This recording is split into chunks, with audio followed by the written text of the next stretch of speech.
My boyfriend wants me to share my inheritance with his children. In case this is your first time of coming across this page, kindly give us a follow. On this page, we talk about things happening with people like it is happening with us. Yes, so this particular story is a very interesting one. So grab a popcorn while we dive into it. What I'm about to tell you people is a very shameful thing. I'm not so proud about what I did or proud about coming out to say it, but it is something I need to say because it's all in the past right now.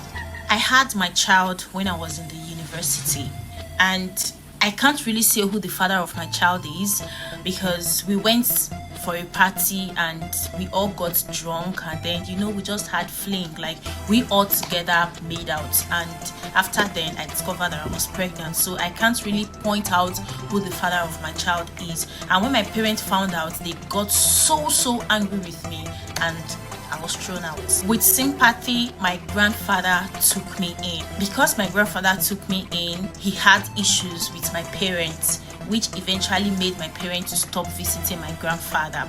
Then, when my grandfather died 2 years ago, he willed his entire estate to me. Let me not even tell you lies. My grandfather is so wealthy. Like, he's wealthy. Now, while my boyfriend, on the other hand, we met 4 years ago. He also has 2 children while I have a child. Now, the mother of these children has remarried again and no longer live in same state as we.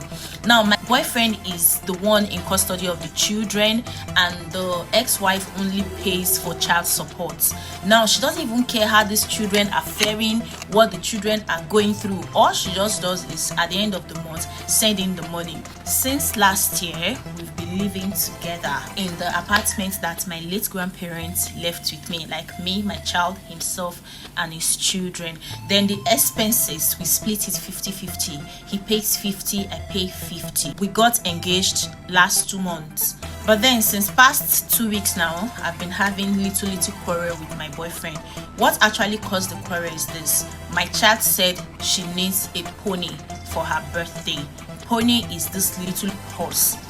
For some years, she's been learning how to ride a horse, and finally she said that's what she needs for her birthday this year. So I told my boyfriend, I want to get a pony for my child as a birthday gift, and he flared up, he got upset, and he said he does not have money to waste on such gifts. So I said, you do not need to bother, I will buy her the gift from my own money. Then my boyfriend said, if I'm to buy the pony for my child, I will as well buy for his 2 children. So I was like, okay, why not? If they can ride a horse, why not? So since we'll be splitting bills 50-50, we just calculate the money for the 3 of them, then we'll pay it 50-50. And he said, never.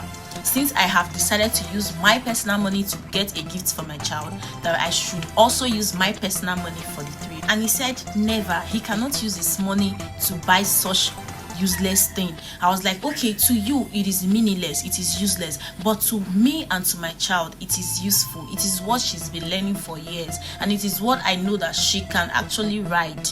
I know that, okay, if we should get married tomorrow, his children will definitely be my children too, right? But then there are things that are important to every child. That one child has it does not mean that another child should have as well. Then I had the thought within me that, okay, this money that I have today, it is generational wealth.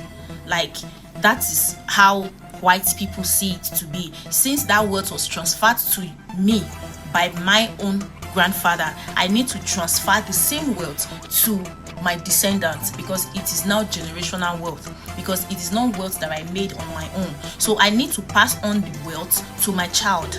And thinking about it again, it was because of this same child that I was able to acquire this same wealth. Imagine I wasn't pregnant, my parents wouldn't have disowned me, my grandfather wouldn't have taken me in, and my parents wouldn't have had issues with my grandfather.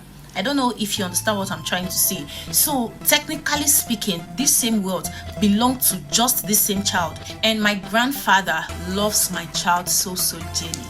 My child happens to be his first great grandchild. Now, I began to think about it. How do I put an end to the madness that is just starting before it gets out of hand? So, I came up with a solution. So, if you want to know what I did that helped me to put an end to the madness and got back my peace of mind. Follow me for part 2. I love you.